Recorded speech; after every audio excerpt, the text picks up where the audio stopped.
இயேசு கிறிஸ்துவின் நாமத்தில் இந்த 14வது நாளில் நாம் ஆண்டவர் சமூகத்துக்கு வந்திருக்கிறோம். ஒருவேளை நாளைக்கு யூடியூப்ல பார்த்தாங்கன்னா அது எனக்கு 15வது நாளாக உங்களுக்கு தெரியும். இன்னைக்கு நம்ம எல்லாரும் ஆண்டவர் சமூகத்தில் காத்திருக்கிறவங்க 14வது நாளாக தேவ சமூகத்தை நாம் விசேஷித்து கொண்டே இருக்கிறோம். கர்த்தர் நல்லவர். ஹல்லேலூயா, ஹல்லேலூயா, ஹல்லேலூயா. இந்த ஜாதி பிசாசு உபவாசத்தினாலும் ஜெபத்தினாலும் என்று வேறு ஒன்றினாலும் போகாதுன்னு வேதம் சொல்லும். அதனால் நம்ம ஒன்றும் பெரிய பலசாலிகள் கிடையாது, கொஞ்சம் தான் வேலை. ஆனாலும் என்ன செய்கிறோம்? தேவ சமூகத்தில் வந்து அவரை ஆவலோடு கூட தேடுகிறோம். வீட்டில் இருந்தாலும் சரி, சின்ன பொருள் இருந்தாலும் இல்லை வந்து கொண்டிருந்தாலும் கர்த்தர் ஒவ்வொருவரையும் தனித்தனியாக நமக்குள்ள ஒரு வளர்ச்சியை கொடுக்கும், ஆவிக்குரிய வளர்ச்சியை கொடுக்கும். தேசத்துக்காக உலக நாடுகளுக்காக ஜெபிக்கிற ஒரு பாரத்தை தேவன் நமக்கு கொடுக்கும். ஹல்லேலூயா, ஹல்லேலூயா. உம் சமூகமே என் பாக்கியமே என்கிற பாடலை நாம் சேர்ந்து பாடுவோம். கர்த்தருடைய சமூகத்துக்கு எதுவுமே ஈக்குவல் கிடையவே கிடையாது, இணையே கிடையாது. உம் சமூகமே என் பாக்கியமே, உம் சமூகமே என் பாக்கியமே. ஓடி வந்தே உம்மை நோக்கிட, ஓடி வந்தே உம்மை நோக்கிட. உம் குரல் கேட்க, உம் குரல் கேட்க ராஜா இயேசு ராஜா, ராஜா இயேசு ராஜா. என் பாவம் நீங்கிட எடுத்தீரே சிலுவையை, என்னே உம் அன்பு. என் பாவம் நீங்கிட எடுத்தீரே சிலுவையை, என்னே உம் அன்பு. தென்றலே கல்வாரி தென்றலே, தென்றலே கல்வாரி தென்றலே. அசைவாடு ஆட்கொள்ளு, என்னில் ஆளுகை செய்யு. அசைவாடு ஆட்கொள்ளு, என்னில் ஆளுகை செய்யு. உம் சமூகமே என் பாக்கியமே, உம் சமூகமே என் பாக்கியமே. ஒரு கோடி செல்வங்கள் என்னை தேடி வந்தாலும் உமக்கது ஈடாகுவோ? பல கோடி செல்வங்கள் என்னை தேடி வந்தாலும் உமக்கது ஈடாகுவோ? செல்வமே ஒப்பற்ற செல்வமே, செல்வமே ஒப்பற்ற செல்வமே. அசைவாடு ஆட்கொள்ளு, என்னில் ஆளுகை செய்யு. ஆட்கொள்ளு, என்னில் ஆளுகை செய்யு. நல் உணவே நாளெல்லாம் என் நினைவே, நல் உணவே நாளெல்லாம் உன் நினைவே. உம் சமூகமே என் பாக்கியமே. எத்தனையோ எழில் மிகு காட்சிகள் கண்டாலும் எல்லாமே மாயையா. எத்தனையோ எழில் மிகு காட்சிகள் கண்டாலும் எல்லாமே மாயையா. கண்ணீரே ஊற்று தண்ணீரே, கண்ணீரே ஊற்று தண்ணீரே. உம் நதியில் ஒவ்வொரு நாளும் நான் மூழ்கணுமே, உம் நதியில் ஒவ்வொரு நாளும் நான் மூழ்கணுமே. உம் சமூகமே என் பாக்கியமே, உம் சமூகமே என் பாக்கியமே. ஓ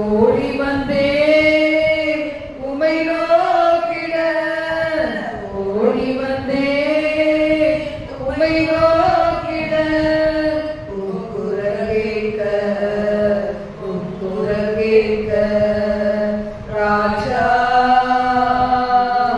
இயேசு ராஜா ராஜா இயேசு ராஜா. ஹல்லேலூயா. எங்களோடு பேசுவாங்க. எத்தனை கோடி செல்வங்கள் வந்தாலும், எத்தனையோ எழில் மிகும் இடங்களுக்கு நாங்கள் சென்றாலும், எவ்வளவு அருமையான உணவுகளை சாப்பிட்டாலும் என் ஆண்டவருக்கு இணை ஒன்றுமே இல்லப்பா. இந்த பாதத்திலே நாங்கள் நம்பிக்கையோடு காத்திருக்கிறோம். எங்களோடு பேசி ஆண்டவரே எங்கள் ஒவ்வொருவரையும் ஆவிக்குரிய ஆழங்களிலே கொண்டு செல்லுவீராக. என் பிரியமே நிருபவதி உங்களில் பழுதொன்றுமில்லை என்கிற சாட்சி எங்களை குறித்து உண்டாவதாக. எங்களோட தங்கியிருந்த இயேசுவின் மூலம்தான். ஆமென். ஆமென். இந்த நாளில் நாம் பார்க்க போகிற செய்தி தலைப்பு 1ஆம் தேதி வாக்குத்தத்தத்தை வைத்துதான் நம்ம என்ன செய்வோம், ஒவ்வொரு நாள் பார்த்து கொண்டே இருக்கிறோம். துதியின் உடையை அணிவோம் அப்படிங்கிற தலைப்புல தயவு செய்தி நம்ம பார்க்க போகிறோம். நம்ம எவ்வளவு தேவனை துதித்து பாடி புகழுகிறவர்களாக ஒவ்வொரு நாளும் காணப்படுகிறோமோ அந்த அளவுக்கு ஆண்டவர் செய்வார். சொல்வார், என் பிரியமே நீ ரூபவதி உன்னில் பழுது ஒன்றுமில்லை. பிலிப்பியர் அதிகாரத்தில் சொல்லப்பட்டிருக்கு. நம்ம என்ன செய்யணுமா, நம்முடைய வேண்டுதல், நம்முடைய விண்ணப்பங்கள் எல்லாவற்றையும் ஒன்றுக்கும் கவலைப்படாம ஆண்டவருக்கு சொல்லிட்டு அதுக்கு பிறகு என்ன செய்யணும், தேவனை துதிக்க வேண்டும். நம்முடைய சிந்தையை மாற்றிக்கொள்ள வேண்டும். பிலிப்பியர் 4:6 நம்ம பார்க்கிறோம், சமாதானத்தின் தேவன் என்னோடு இருக்கும்படியா எதை என்னுடைய யோசனையில வைக்கணும்னு ஒரு பெரிய லிஸ்டே கொடுக்கப்பட்டது. நாம் அதை என்ன செய்யணும், செய்கிறவர்களாக காணப்பட வேண்டும். இப்ப அப்படி செய்யும் போது சமாதானத்தின் தேவன் நம்மோடு இருப்பார். உலகம் எப்படின்னா நமக்கு ரொம்ப ஈஸியா சமாதானத்தை பெற்றுக்கொள்ளுகிற ஒரு உலகம் கிடையாது. உலகம் மோசமான உலகம் தான். பலவிதமான சோதனைகள் நித்த நம்ம தாண்டி போகும். இப்ப நீங்க அதை வாசித்துக் கொள்ளுங்க. அந்த பிலிப்பியர் 4ஆம் அதிகாரத்துல நம்ம எடுக்கும் போது பார்க்கும்போது இல்ல ஒன்றுக்கும் பிலிப்பியர் 4:6 சொல்லப்பட்டிருக்கு, 7 சொல்லப்பட்டிருக்கு. நமக்கு தேவ சமாதானம் நம்முடைய உள்ளத்துல வரணும்னா நம்ம என்ன செய்ய வேண்டும்? அடுத்தது தேவ சமாதானத்தை காத்துக்கொள்ளதான் என்ன செய்ய வேண்டும்? அதையும் நம்ம என்ன செய்யறோம், 6-8 வரைக்கும் நம்ம வாசிக்கிறோம். நீங்கள் ஒன்றுக்கும் கவலைப்படாமல் எல்லாவற்றையும் குறித்து உங்கள் விண்ணப்பங்களை ஸ்தோத்திரத்தோடு கூடிய ஜெபத்தினாலும் வேண்டுதலினாலும் தேவனுக்கு தெரியப்படுத்துங்கள். அப்பொழுது எல்லா புத்திக்கும் மேலான தேவ சமாதானம் உங்கள் இருதயங்களையும் உங்கள் சிந்தனைகளையும் கிறிஸ்துவுக்குள் காத்துக்கொள்ளும். அதுக்கு அடுத்தது பார்க்கிறோம், உண்மையுள்ளவைகள் எவைகளோ, ஒழுக்கம் உள்ளவைகள் எவைகளோ, நீதி உள்ளவைகள் எவைகளோ, கற்புள்ளவைகள் எவைகளோ, அன்புள்ளவைகள் எவைகளோ, நற்கீர்த்தி உள்ளவைகள் எவைகளோ, புண்ணியம் எதுவோ புகழ் எதுவோ அதையே சிந்தித்துக் கொண்டு இருந்தா சமாதானத்தின் தேவன் உங்களோடு இருப்பார். இதான் நம்ம பார்க்கணும். இன்னைக்கு இந்த 2 விதமான ஜெபம் தான் பிரயோஜனம் உள்ளது. ஆண்டவர் சொல்றாரு, நம்முடைய ஜெபத்தையும் நம்முடைய துதியையும் அவர் பார்த்து என்ன செய்யணும், பிரியமே நீ ரூபவதி என்று சொல்லி நம்மளை துதிக்க முடியாதபடி, சோதரிக்க முடியாதபடி, ஆண்டவரை புகழ முடியாதபடி, நம்ம நிம்மதியா இருக்க முடியாதபடி தடை செய்து எல்லாவற்றையும் ஆண்டவர் என்ன செய்வார், கட்டிந்து கொள்வார். சில வீட்டுல பாருங்க, நம்ம தான் தேவனை பாடல துதிக்கிற, இவங்களாவது பாடிட்டு போறாங்க, இவங்களாவது துதித்துட்டு போறாங்கன்னு விட மாட்டாங்க. சில பேர் வாழ்க்கையில் என்ன செய்வாங்க, யோகுவின் மனைவி நிறைய பேர் இருப்பாங்க, யோகுவின் மனைவியை போன்றவர்கள் நிறைய பேர் இருப்பாங்க. என்ன நடக்குதுன்னு நீ சொல்லி பாடிட்டு இருந்தீங்க கேட்கிறவங்க இருப்பாங்க. ஆனா நம்ம பாடணும், சமயம் கிடைக்கும் போது பாடணும். சமயம் கிடைக்கும் போதெல்லாம் தேவ சமூகத்துல தேவனை துதித்து பாடி ஸ்தோத்தரித்து யோசிக்க வேண்டியவைகளை மட்டும் யோசித்து ஆண்டவரை நம்ம கூட வச்சுக்கணும். வேற வழியே கிடையாது. கடைசி காலங்கள் இன்னைக்கு நம்ம அலர்ட்டா இருந்தாதான் நம்ம வாழ்க்கை அநேகருக்கு ஆசீர்வாதமா மாற முடியும். இதுதான் நம்ம லூக்கா அதிகாரத்துல இருந்து நான் இப்ப அதுதான் படிச்சுட்டு இருக்கேன். லூக்கா 19:29 முதல் 31 நம்ம வாசிக்கும் போது, அவர் ஒலிவ மலை எண்ணப்பட்ட மலையின் அருகாமே பெத்பகே பெத்தானியா என்னும் ஊர்களுக்கு சமீபித்த போது தம்முடைய சீஷரில் 2 பேரை அவர் நோக்கி, உங்களுக்கு எதிரே இருக்கிற கிராமத்துக்கு போங்கள், அதிலே பிரவேசிக்கும் போது மனுஷரில் ஒருவனும் ஒரு காலம் ஏறியிராத கழுதை குட்டியை கட்டி இருக்க காண்பீர்கள், அதை அவிழ்த்து கொண்டு வாருங்கள், அதை ஏன் அவிழ்க்கிறீர்கள் என்று யாராவது உங்களுக்கு கேட்டால் அது ஆண்டவருக்கு வேண்டும் என்று சொல்லுங்கள். ஒன்றுத்துக்கும் உதவாதது ஆண்டவருக்கு தேவை. நீங்க நம்ம கூட எதுக்குமே உதவாதவங்களா இருக்கிறதுனால தான் இயேசுவை சுமக்கிறோம். ஏதாவது நமக்குள்ள பெரிய ஒரு பெருமை இருந்துச்சுன்னா நம்ம என்ன செய்ய மாட்டோம், இயேசுவை சுமக்க மாட்டோம். இருதயமெல்லாம் சொத்துலையும் பணத்திலையும் பேர்லையும் புகழ்லையும் உலக பிரகாரமான பாவங்களையும் என்ன செய்திருக்கோம், இன்னைக்கு மகிழ்ந்து கொண்டிருக்கும். ஆனா இன்னைக்கு எல்லாத்துல இருந்தும் தேவன் நம்மை படிப்படியாக வேறு பிரித்து கொண்டு வந்து இன்னைக்கு என்ன தவிர உனக்கு ஒண்ணுமே, உன்னை யாருமே நாட மாட்டாங்கன்னு சொல்லிதான் இன்னைக்கு ஆண்டு என்ன செய்திருக்கிறார், இந்த கழுதை எனக்கு வேணும்னு சொல்லி உங்களை என்னையும் தெரிஞ்சிருக்கிறார். அப்ப இதுல இயேசு இடத்துல கொண்டு வந்த போது இந்த கழுதை குறிச்சு இன்ட்ரடக்ஷன்ல என்ன செய்யுச்சு, கழுதைக்கு மதிப்பு இருந்துச்சு.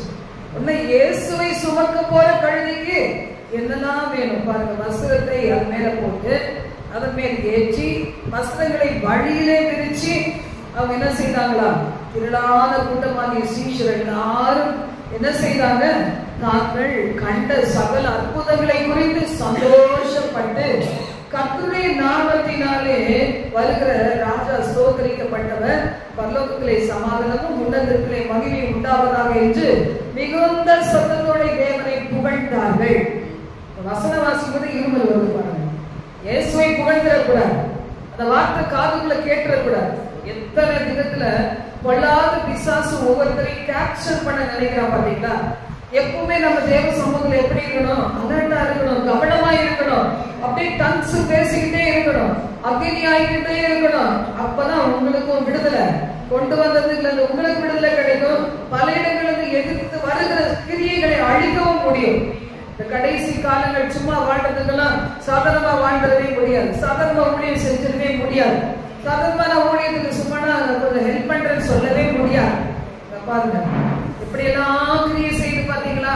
அந்த சிந்தை கட்டப்பட்டதா இருந்தா என்ன செய்யாது, என்ன நடக்குதுன்னே தெரியாது. இதை உருட்டி அதை உருட்டி அதை இழுத்து இதை இழுத்து எதுதான் பண்ணும். சிந்தை கட்டப்பட்டு இருக்கக்கூடாது. ஆண்டவர்கிட்ட கொண்டு வர முன்னாடி அந்த கழுதை கட்டவிழ்க்கப்பட வேண்டி இருந்துச்சு. சர்ச்சுக்கு வரமா, தேவாலயத்துக்கு வரமா, வீட்டுல இருந்து ஆயுதம் வேணும். அப்படியே வீட்டுல இருந்து கூலா வந்து எல்லாத்தையும் கொண்டு வந்து இங்க வந்து உட்கார்ந்தா எங்க இருக்கனே தெரியாது. என்ன பண்றாங்க, ரெக்கார்ட் பண்றாங்க இல்ல சும்மா கதை அடிச்சுட்டு இருக்காங்களா, எதுவும் தெரியாது பாருங்க. அன்னை குறிச்சு மட்டுமே தான் யோசனைய. இன்னைக்கு நிறைய பேர் என்ன செய்வோம், கட்டப்பட்டு இருக்கிறோம் பாவத்துல பாரங்கள்ல, இல்லைன்னா சுய பச்சாதாபம், சுய பரிதாபம், இல்லைன்னா என்ன செய்திருக்குது தன்னுடைய காரியம். அவ்வளவுதான். ஏசுகிட்ட வந்தா எனக்கு என்ன கிடைக்கும், என்ன கொடுப்பாராங்க. இன்னைக்கு உன்னை பரிசுத்தம் பண்ணிக்கொள், நாளைக்கு அற்புதத்தை காண்பாய். பரிசுத்தத்துக்கு லிமிட்டே கிடையாது, ஆவியானுடைய வல்லமைக்கும் லிமிட்டே கிடையாது. இதுல நான் பார்க்கும்போது இவங்க தேவனை துதித்தது என்னாச்சு, அங்க இருந்த எல்லாருக்கும், அங்க இருந்த பரிசேயருக்கு வேத பாரகருக்குலாம் எரிச்சல் வருது. பிசாசுகிரி என்று எரிச்சல் வருது பாருங்க. அழுதா விட்டுறான், நல்லா அழுவனை விட்டுறான், யோசிக்கிறதா நல்லா யோசிக்க விட்டுருவான். தேவனை துதிக்கிறதுக்கு மட்டும்தான் விட மாட்டான். கர்த்தரை கண்டறியத்தக்க சமயத்தில் அவரை தேடுகள், அவர் சமீபமாய் இருக்கும் போது அவரை கூப்பிடுங்கன்னா, எல்லாம் முடிஞ்சு போனதுக்கு அப்புறம் தான் கூப்பிடுவாங்க பாருங்க. எல்லாம் முடிஞ்சிச்சு, இனி ஒண்ணுமே இல்லை, அப்பதான் ஆண்டவர் கிட்டே வருவாங்க. ஆனா ஆண்டவரை கேள்விப்பட்ட உடனே கர்த்தர்ட்ட வரணும். எதுக்காக, அவருக்கு என்ன லாபம், நம்ம வந்தா என்ன லாபம். ஆனா நாம என்ன செய்யணும், ஏதோ அவர் லாபத்துக்கு கூப்பிடாது போல, அப்படி கிடையாது.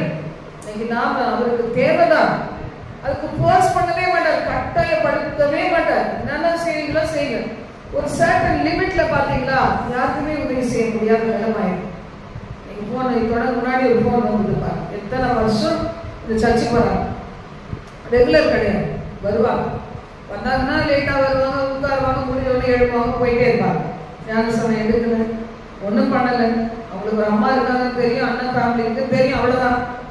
எது ஒரு நாளாவது கர்த்தரை கீழ்ப்படியவே இல்லை. ஒரு ஆபத்து வரும்போது நம்ம கிட்ட ரெக்வஸ்ட் சொல்றாங்க, நம்ம என்ன பண்றோம், வேற வழி கிடையாது, ஆண்டவரை ஏத்துக்கங்க, வந்து உட்கார்ந்தா பரலாம் போயிடலாமா, எத்தனை நாளைக்கு அப்படி நம்ம நினைச்சிட்டு இருக்க போறோம். திடீர்னு ஒரு நாள் வந்துச்சுன்னா தேவனுடைய கிருபை இழந்துருவோம். அதைதான் நம்ம சொல்றோம் பாருங்க. நம்ம எல்லாரும் யோசித்து பார்க்கணும், இந்த நாள் நான் ஆண்டவரை தேடி என்ன பிரயோஜனம், ஒரு சில காரியங்களை பரிசுத்தமா இருந்தா என்ன பிரயோஜனம். வசனம் சொல்லுகிறது, ஆண்டவரை இவங்க துதித்து அவங்க கண்டதை குறித்து சந்தோஷப்பட்டாங்களா? நீ கண்டதை குறித்து, தேவன் செய்ததை குறித்து நம்ம சந்தோஷப்படுகிறோமா? பரலோகத்திலே சமாதானம், உன்னதத்திலே மகிமை சொல்லி சத்தத்தோடு தேவனை புகழ்ந்தார்கள். அப்படி நினைச்சுட்டாங்களா? போதகரே இப்படி சீஷரை அகட்டும், என்னத்துக்கு புகழ்றாங்க? அந்த சத்தம் என்ன, ஒரே சத்தம் போடுறாங்க. நம்ம பாடுறது எப்படி இருக்குது? அவங்க போற்றுகிறதும் துதிக்கிறதும் எப்படி இருந்துச்சு? அவங்களுக்கு சத்தம் போடுறாங்க. அந்த சத்தத்தை அடக்குங்க, அந்த சத்தம் வெளியே வரக்கூடாது. நீங்க அப்படிதான் என்ன செய்யறாங்க? நம்முடைய வெளிச்சத்தை அநேக தீய கிரியைகள், அநேக தீய மனிதர்கள் என்ன செய்யறாங்க?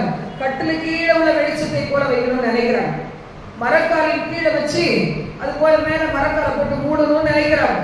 ஆனா ஆண்டவர் என்ன சொல்றாரு? அதுல இல்ல உன் வெளிச்சம், மலையின் மேல் இருக்கிற பட்டணம் போல வரணும்.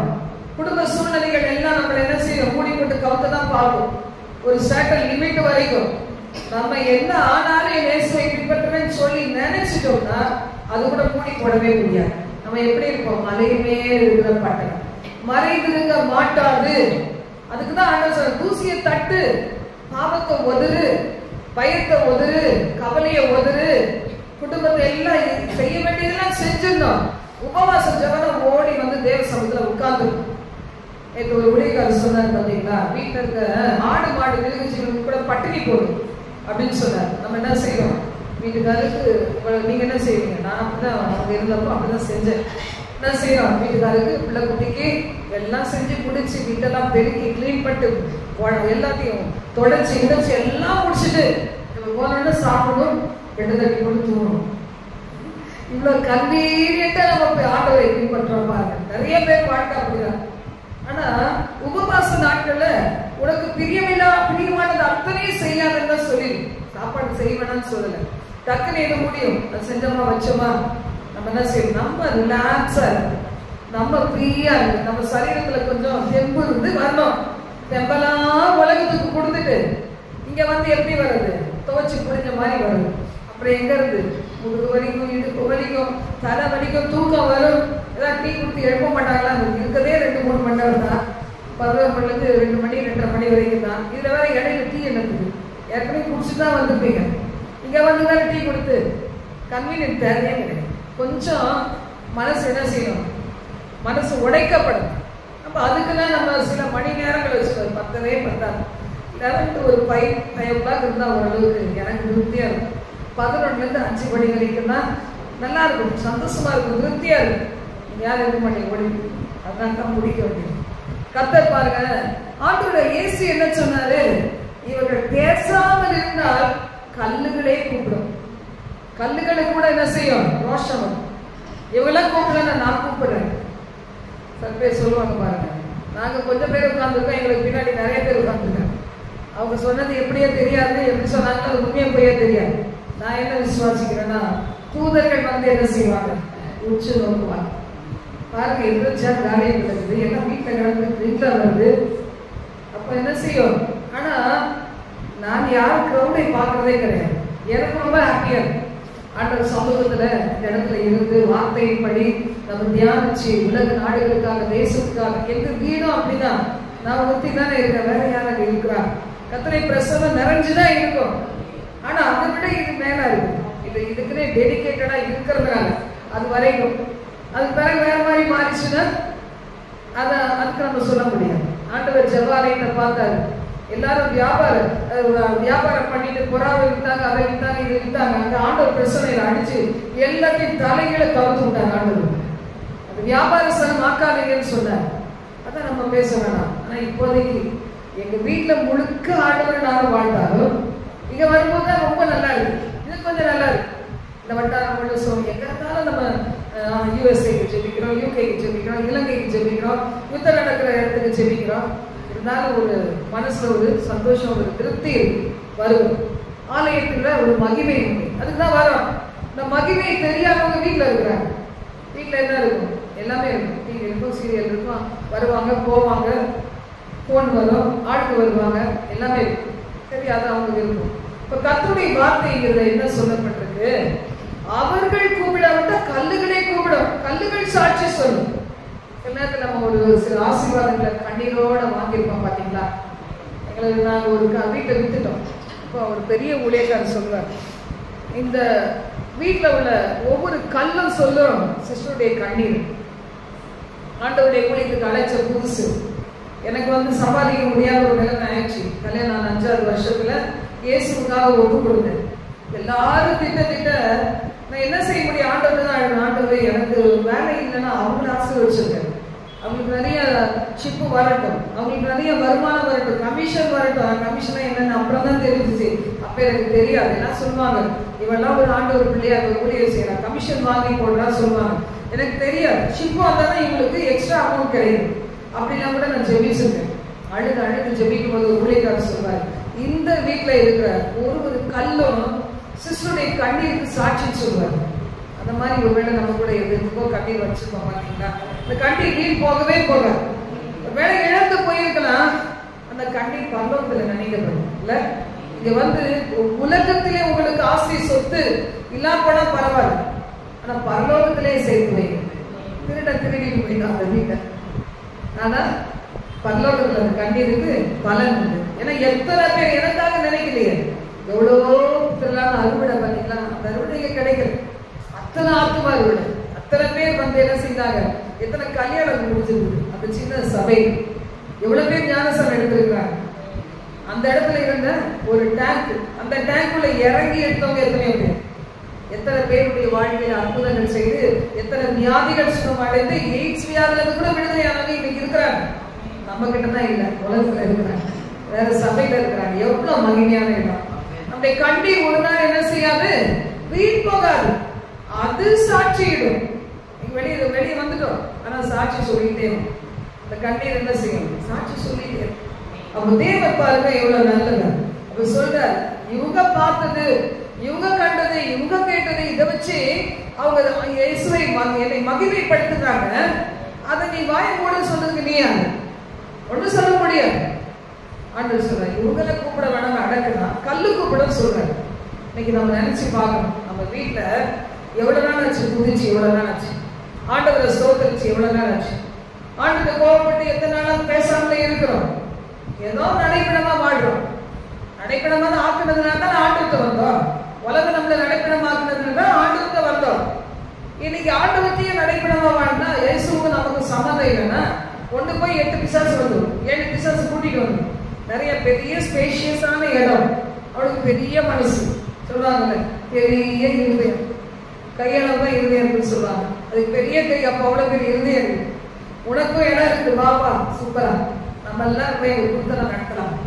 மத்திய 21ஆம் அதிகாரத்துல சொல்லப்பட்டிருக்கு, 15-16 வசனத்துல, அவர் செய்த அதிசயங்களையும் தாவீதின் குமாரனுக்கு ஓசனா என்று தேவாலயத்தில் ஆர்ப்பரிக்கிற பிள்ளைகளையும் பிரதான ஆசாரியரும் வேதபாரகரும் கண்டு கோபம் அடைந்து, இவர்கள் சொல்லுகிறதை கேட்கிறீரோ? ஆமா கேட்கிறேன்.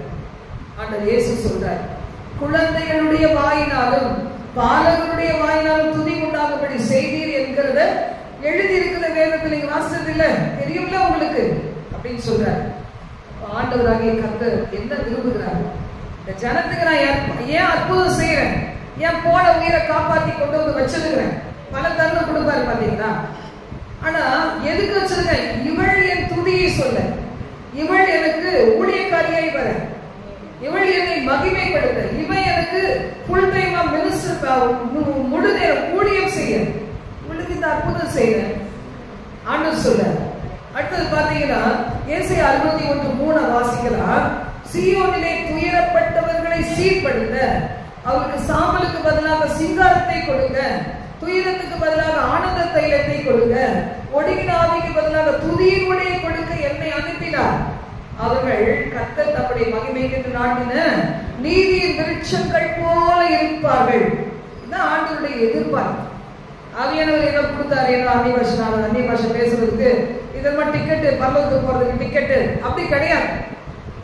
கொடுத்த ஆவியானவரை எவர் கனப்படுத்துறாங்களோ அவங்க வளர்ந்துட்டே போவாங்க. எனக்கு இன்னும் 2 வார்த்தை தான் வருது, 10 நிமிஷம் தான் பேச முடியும், அரை மணி நேரம் தான் பேச முடியும். சில பேர் அப்படியே போய், சிஸ்டர் 1 மணி நேரம் பேசுவோம், ஒன்று சொல்லிக்கிட்ட ஆண்டி நான் 1 மணி நேரம் அந்நிய பாஷை பேசுறேன், அது நல்லதுதான், ஆனா இது பத்தாது, இன்னும் பேசு. எழுப்புறதுல இருந்து தூங்குற நேரம் வரைக்கும் பேசிட்டே நேரம் கிடைக்கும் போதெல்லாம் பேசு. சில பேர் மனசுல பேசி பேசி பேசி பேசி ஜபாவே கிடையாது. ஜபம் பண்ணலான்னா அதோட தூங்கிடுவாங்க. அதுல நல்லா பேசுவாங்க. சில பேருக்கு பாடுறதுக்கு பலன் கிடையாது, கை தட்டுறதுக்கு பலனே கிடையாது. நான் ஒவ்வொரு நாள் ஆண்டவர் ஒப்பு கொடுத்துட்டு வந்துடுவேன். கையில எவ்வளவு நல்லது செஞ்சிருப்போம், ஆனா ஆண்டவருக்குள்ள வரும் முன்னாடி எவ்வளவு தீமை செஞ்சிருப்போம். ஞானஸ்நானம் பெற்றது பிறகு கூட நம்ம என்ன செஞ்சிருப்போம், தப்பெல்லாம் பண்ணிருப்போம். நினைச்சு பார்க்கணும். எத்தனை பேர் இருக்கிறவங்களுக்கு சுத்துறீங்க. இன்னைக்கு இந்த கை எவ்வளவு ஒப்பு கொடுக்கணும். ஒவ்வொரு நாள் இந்த கையில எவ்வளவு அபிஷேகம் வேணும், இந்த விரலுக்கு எவ்வளவு அபிஷேகம் வேணும். எத்தனை காரியம் செஞ்சிருப்பீங்க. எனக்கு தெரியாது, அதெல்லாம் தெரிஞ்சா நான் சொல்லுவேன். எனக்கு கேத்தலிக்ல பண்ணதான் தெரியும், எனக்கு இது தெரியாது. அப்ப பாத்தீங்கன்னா கர்த்தருடைய வார்த்தையை சொல்லுகிறது பாருங்க. ஆண்டவர் எதுக்கு இந்த ஒரே ஒரு காரியத்தை மட்டும் நம்ம இன்னைக்கு பார்க்க நேரம் இல்லை. நான் சீக்கிரமா ஷார்ட்டா கொடுக்கலாம்னு நினைச்சேன். மொத்தமா கொடுத்தா ஜனங்களுக்கு டைம் கிடையாது. இல்லை பார்க்கும்போது அதுக்கு பிறகு நம்ம தனியா பார்ப்போம். லிங்க்ல அந்த இது ரெக்கார்டிங் மட்டும் அதில் பார்க்கும்போது துதியின் உடை, ஒடுங்கின ஆவிக்கு பதிலாக துதியின் உடை. எத்தனை பேருக்கு ஒடுங்கின ஆவி இருக்குது பாருங்க. சிரிக்கணும் நினைச்சா சிரிக்க முடியாது, அப்படியே ஒடுக்கிறோம். சில நிலைகள் நினைச்சு பார்க்கணும். நம்ம அதை ஒடுங்கி ஒடுங்கி ஒடுங்கி ஒடுங்கி கடைசியில இதாயிடும். எல்லாரும் நம்மளை பார்த்து கிண்டல் அடிக்கிற மாதிரி ஒரு நாள் ஆகி போயிடும். சூழ்நிலை மாறிடும். அப்படிதானே? ஒரு நாள் போட்ட பட்டினி இன்னைக்கு வயிற்று டேமேஜ் செய்யணும். பல வருஷம் போட்ட பட்டினி கொழுப்பெடுத்து போட்டது எல்லாரையும் நமக்கு அடிப்படை வைக்கணும்னு நினைப்பு ஒன்றும் முடியாமல் போயிடுச்சு. கல்யாணத்துக்கு அப்புறம் அதுக்கு முன்னாடி கொஞ்சம் கொஞ்சம் முடிஞ்சிச்சு. அப்புறம் ஒன்றுமே டோட்டலாக முடியும். ஒருத்தர் கேரே எடுக்க மாட்டாங்க. வேண்டாம் பட்டினி இல்லை சாப்பிடும், உனக்கு வயிறு பெருசாக சாப்பிடு என்ன கடை. அதுக்கப்புறம் தான் அறிவே வந்து கோவம் வந்துச்சுன்னா 2-3 இட்லி சாப்பிட்டா 4 இட்லி, 2னா 3. அதுக்கு முன்னாடி ஒன்று கூட உள்ள போகாது. அதுதான் கொழுப்பு அடைச்சு. சில பேர் பார்த்தீங்கன்னா இருதயத்தில் கொழுப்பு அடைகிற மாதிரி, அங்கங்க கொழுப்பு அடைகிற மாதிரி என்ன செய்யும், உடம்பு கொழுப்பு அடைச்சு. அப்ப என்ன செய்யும், பட்டினி பட்டினி பட்டினி பட்டினி பட்டினி. அப்புறம் டேமேஜ் ஆனதுதான் ஆண்டவர். அது மாதிரிதான் ஆவியில களி கூறுங்க அப்படின்னு ஆண்டவர் சொல்றாரு. நல்லா இருந்தாலும் களி கூற மாட்டோம், நாசமா போனாலும் களி கூற மாட்டோம். எப்பவே வராது. நல்லா இருக்கப்போ என்ன பூர்ணமா இருக்கும் போது, சுகமா இருக்கும் போது, இன்னைக்கு உயிர் கொடுத்திருக்கும் போது, எழுந்து நடக்கும் போது, காலையில் எத்தனை பேர் கிரீனஸ் இருக்கு. நானும் சில நாள் விழுந்துருக்கேன். எவ்வளவு பேருக்கு நினைச்சு பார்க்கணும். இன்னைக்கு கிரீனஸ் இல்லை, அதான் பலசாலி கிடையாது, கிருபை அதுதான் தாங்குது. எல்லாருக்கும் என்ன செய்யும், பலம் தேய்ச்சிட்டே போகும். கர்த்தருக்கு காத்துக்களுக்கு மட்டும் பலன் அதிகமாயிட்டே போகும். வாலிபர்களாக மாறும். கடுகு கொப்பான இளமை, காண்டா மிருகத்துக்கு ஒத்த பலன். அப்ப என்னது, மான்களின் காணி நம்ம எவ்வளவு கஷ்டம் இல்லை. கொஞ்ச நாளைக்கு நிற்க முடியாது, நடக்க கஷ்டம் இருக்கும், படிக்கட்டுல ஏற முடியாது, இறங்க முடியாது. நான் இதெல்லாம் செய்வேனா, என் பிள்ளைங்க சொன்னாங்க, அம்மா அப்படிதான் வயசானாங்க, கால் வலிக்குமா, முட்டி வலிக்குமா, நடக்க முடியாதுமா, போதும் போதும் நின்று பிரசங்கம் பண்ணு, உட்கார்ந்து பண்ணு. இப்ப வந்து நம்ம ரொம்ப நேரம் இருக்கிறனால உட்கார்ந்து முடியும்.